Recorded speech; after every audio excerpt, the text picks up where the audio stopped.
Hello students, welcome back in Maths lesson. Jadi hari ini kita akan membahas soal-soal untuk persiapan ujian akhir semester kita.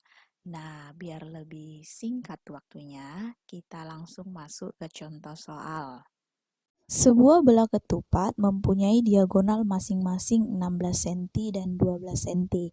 Oke, ingat kembali belah ketupat, konsep dari belah ketupat. Nah, kita misalkanlah diagonal pertamanya itu yang ini.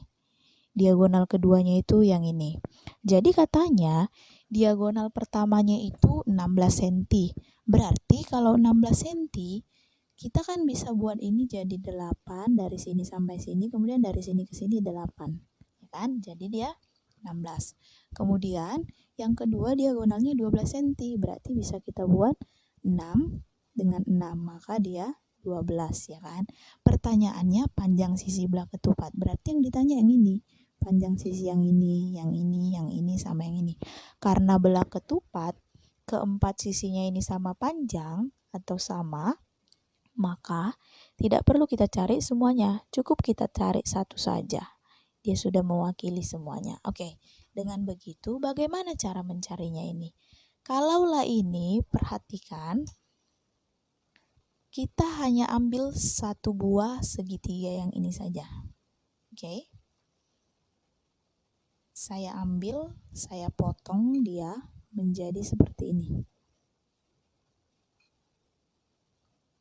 Menjadi sebuah segitiga, di mana sisi tegaknya 8, sisi alasnya 6, dan yang ditanya adalah sisi miring. Nah, bagaimana caranya?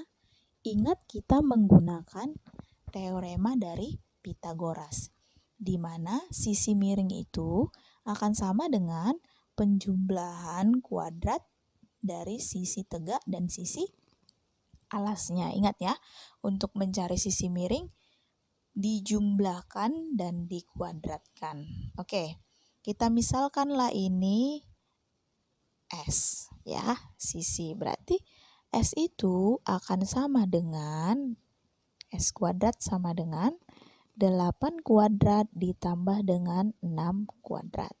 Oke, 8 kuadrat 64 ditambah 6 kuadrat itu artinya 6 kali 6, 36. Maka dia kalau kita jumlahkan sama dengan 100. Ingat, ini adalah S kuadrat.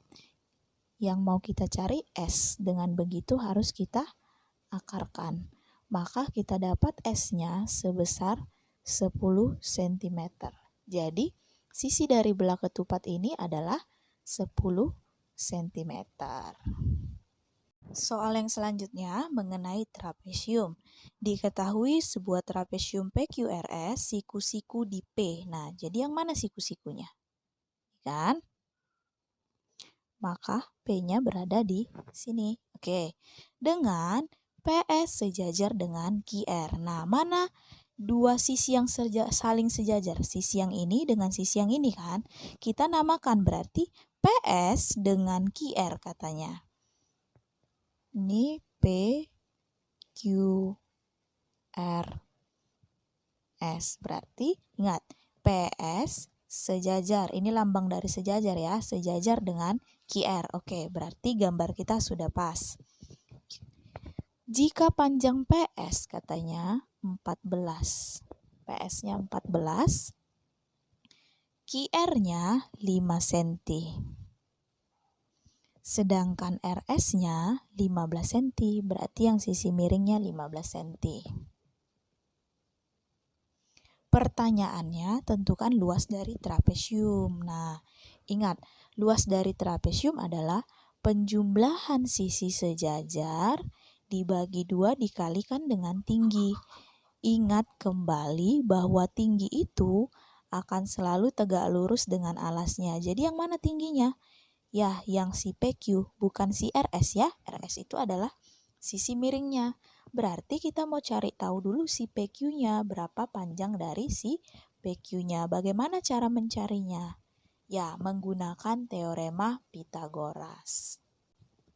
Oke, saya misalkan tarik garis dari titik R tegak lurus ke alasnya. Sudah? Jadi kalau tadi si QR ini 5, Maka ini saya misalkan adalah si T lah saya misalkan. Berarti si PT ini kan juga 5, ya kan? Ingat, PS tadi 14, kalau si PT ini 5, maka sisanya di sini ada berapa lagi? Ada 9, berarti si TS ini 9. Nah, dari sini kan kita bisa mencari tingginya ini dengan menggunakan teorema Pitagoras. Berarti kalau saya ini adalah sisi miring, ini sisi alas, dan kita mau mencari sisi tegak. Nah, bagaimana cara mencari sisi tegaknya? Caranya, kalau dia mencari sisi miring adalah penjumlahan sisi alas dengan sisi tegaknya dikuadratkan. Kalau mencari sisi tegak atau mau kita cari sisi alasnya, dia dikurangkan. Nah, dikurangkan sisi miring dikurangkan dengan sisi lain yang diketahui.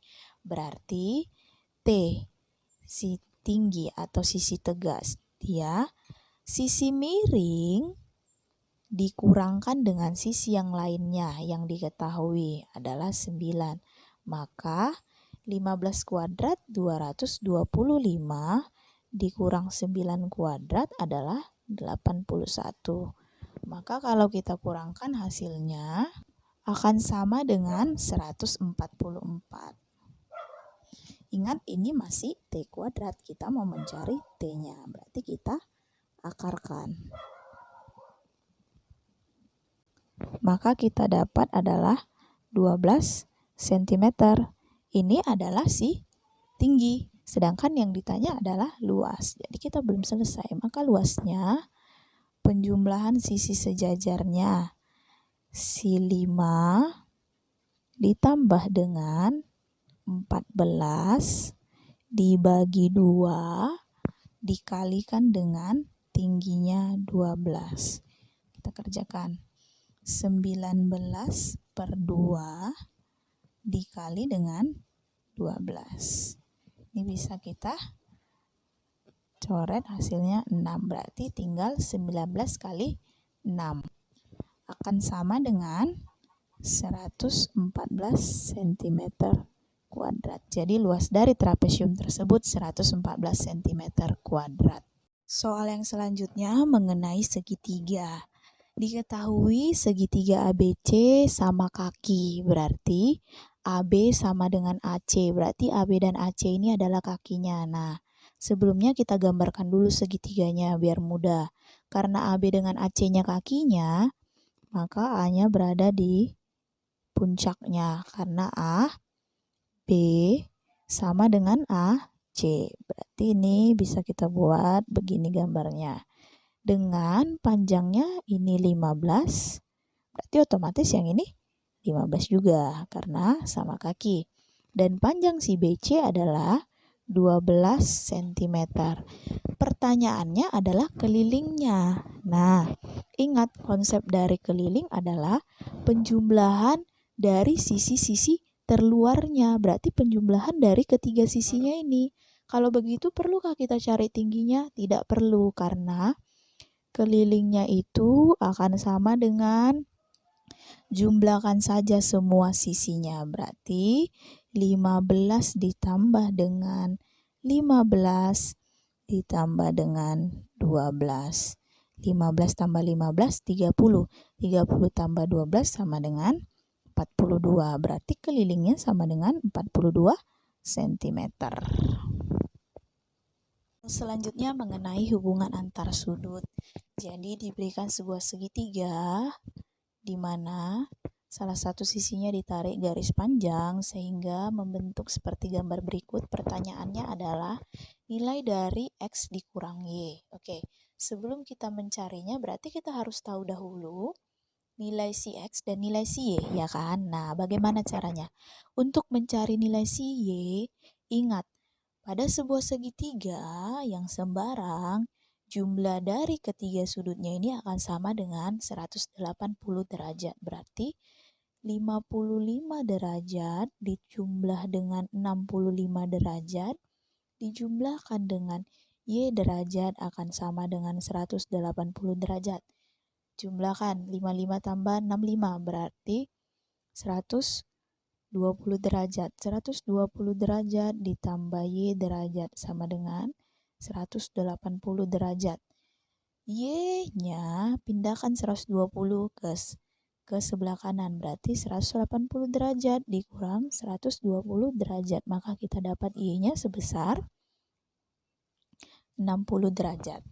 Oke, setelah itu kita mau mencari besar si X. Bagaimana cara mencari si X? Ingat, si Y dan si X dia merupakan suplemen atau berpelurus, artinya kedua sudut ini dijumlahkan akan sama dengan 180 derajat. Berarti X derajat ditambah dengan Y derajat sama dengan 180 derajat. X-nya yang mau kita cari, Y-nya tadi kita dapat berapa? 60 derajat sama dengan 180 derajat, maka X-nya pindahkan 60 ke sebelah kanan.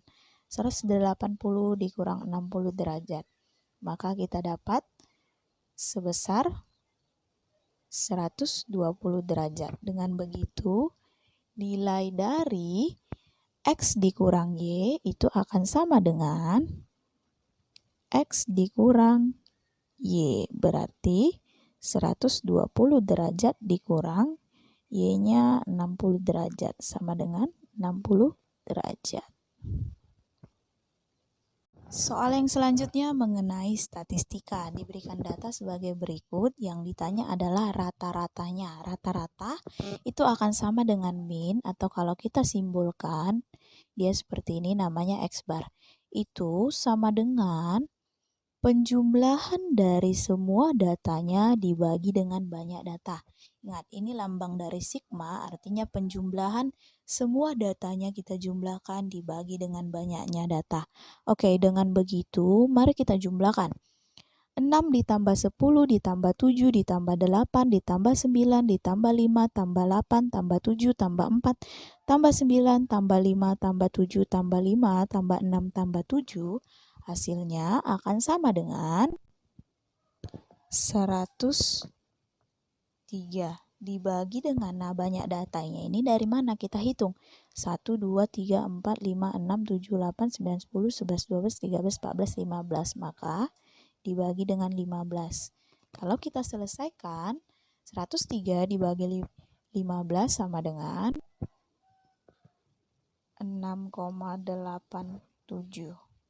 Maka rata-rata atau min dari data berikut adalah 6,87. Oke, untuk contoh selanjutnya, perhatikan. Median dari data diberikan data sebagai berikut. Nah, ingat, pertama, sebelum kita mencari median, kita harus mengurutkan datanya terlebih dahulu. Kita urutkan dari yang terkecil sampai yang terbesar. Oke, ayo kita urutkan. Yang pertama berarti 5, kemudian 6-nya ada 3, kemudian 9-nya 1, 2, 3, kemudian ada 10 2 kali. Nah, setelah itu kita hitung banyaknya data ada berapa? 1, 2, 3, 4, 5, 6, 7, 8, 9. Nah, kebetulan dia adalah data ganjil. Kalau data ganjil berarti lebih gampang. 9 bagi 2 berarti dapatnya 4. Nah, kita hitung 1, 2, 3, 4. Ke kiri ada 4, kemudian ke kanan 1, 2, 3, 4, 4. Sisanya berarti yang tengahnya ini. Inilah dia yang tengahnya. Maka dari itu 1, 2, 3, 4, 1, 2, 3, 4. Berarti kita mendapat mediannya sama dengan 9.